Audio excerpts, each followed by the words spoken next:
What is up, Booglers? And welcome to the annual Games of the Year. Today, we're going to be covering the top games of 2021 according to James. Hope you look forward to hearing about 2021 video games, and feel free to show off your appreciation for the video. Show off your appreciation for the video by leaving a like and commenting below who your favorite Boogle is. Now, we're going to be covering 4 games today, and we're going to be going from worst to best. For number 1, we're going to start off with this year's co-op category. The winner for this category is easy. It Takes Two. I had the pleasure of playing this game, with someone. Yeah.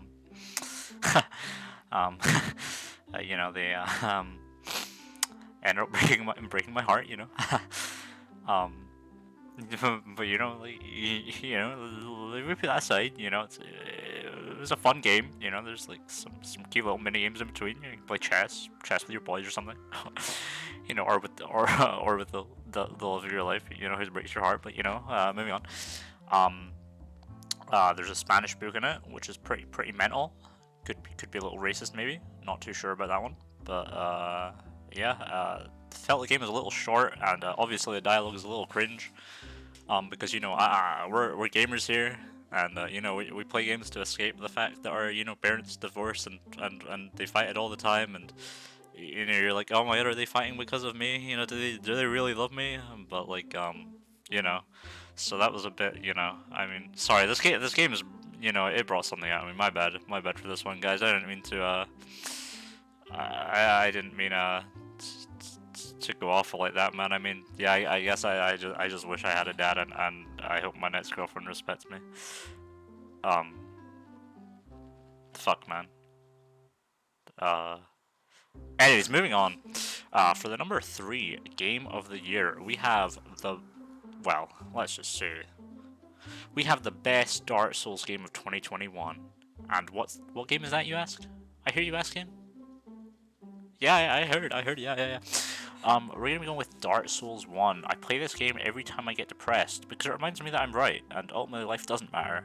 But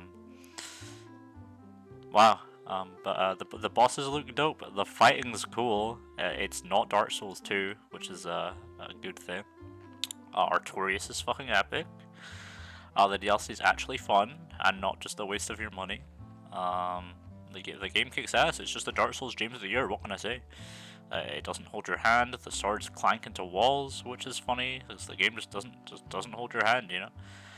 I mean, yeah, the game has some blatant design flaws. And the devs re-released the exact same game with a mod in it for full price and described it as a remaster, and it was more glitchy than the original. And despite trying to kind of fix some things, they just kind of made it worse, and you can't really play online anymore unless you want New Game Plus 5 with the Gravelord covenants everywhere, and you can't kill the guy who's doing the Gravelord stuff because he has God mode. But man, it's a good game. Yeah. Number two. We're gonna be going with the Racing Games of the Year. So earlier on this year, me and my friends, we were talking about some games to play. We're falling apart as a group because we have to be adults now. It's kind of sad. Death's just around the corner. But anyways, so we decided to start playing a racing game, and my friend recommended Garfield Kart Furious Racing. Now, if you go on YouTube, which you're already on, so it shouldn't be too hard, retard. If you go on YouTube and you type in Garfield Kart Furious Racing, you see a bunch of people kind of shitting on the game for some reason. I think these people are very bad at games in general, and are just trying to get, the normie people to laugh. At about the past 6 months, and keep in mind I'm full-time employed, I can't game too hardcore. I've spent 42 hours playing this game, and I have to say I've enjoyed every hour. The game is just awesome. All the tracks are good. They look a bit generic, but I mean, who gives a fuck what the game looks like, really? There's a lot of jank stuff that the devs clearly didn't intend you to do, so you can just jump over like parts of the map, which is always cool. The hats are dope. You know, I like that they did something original instead of like Mario Kart. They're like, oh, here's what we'll do new. We'll add a Mercedes Volkswagen G10 or whatever the fuck. Like who wants to fucking do that? It creates like some semblance of like actual a thoughtful meta. It's not just who goes the fastest. It's like the hats provide different things. I mean, granted in time trials you only use Odie with the American football hat, but like if the game had more tracks and just reversed the tracks, it'd probably be the best racing game of all time. And I am not capping at all. This game is fucking amazingly fun.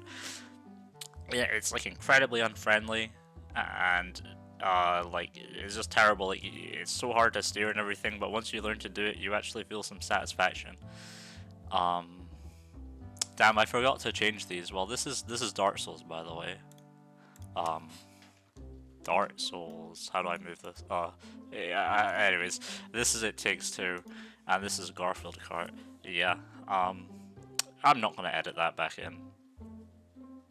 Like, we'll just do this now. That's fine. That's fine.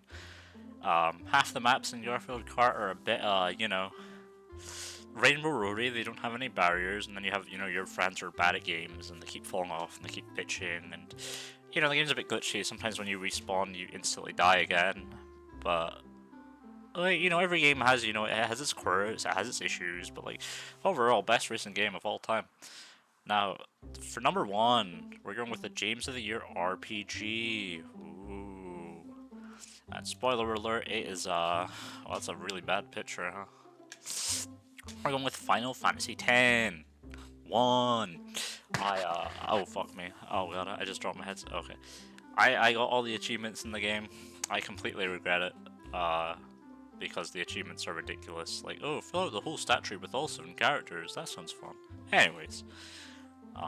It's the first Final Fantasy game I've bothered to actually properly play. It's pretty awesome. There's far too many main characters. I think they realized that in the sequel where they cut it down to 3, but they also gave Yuna guns in that game, so I think I'm going to take a pass on that one if I'm going to be honest. But yeah, so besides the stat grind that you need to do to take on the secret bosses, otherwise you'll insta-die to them, and the fact that you have to play, some Blitzball, which is a really bad minigame, which you need to play, by the way, in order to get one of the character's best in slot weapons, and you need to get that because he's the highest DPS character in the game, and some of the dialogue seems a little bit out of place. It's probably some localization stuff, and Wakka's character, he's just really fucking annoying, and I know you're meant to like dislike him for being a little racist, but like he's just annoying whether racist or not. And what's it? There's a cutscene where he gets Lulu pregnant between the games, which is man, I still have dreams about that to this day. Like terrible dreams.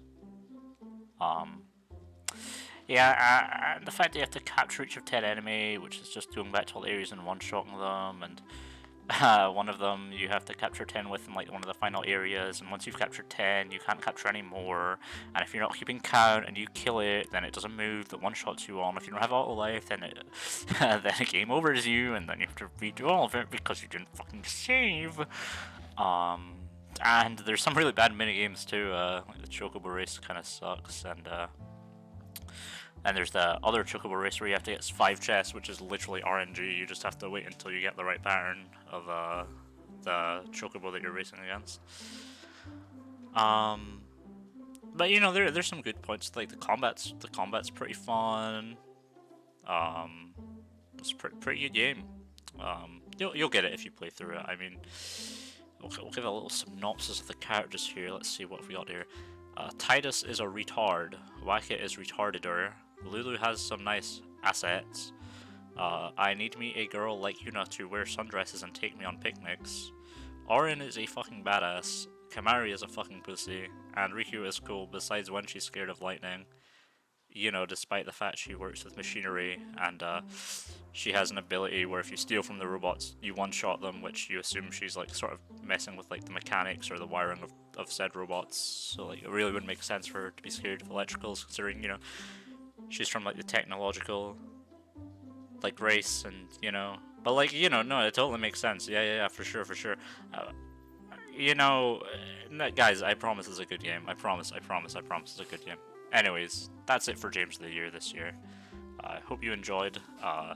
If you have any, what would you say, opposing opinions to any of these, you're wrong.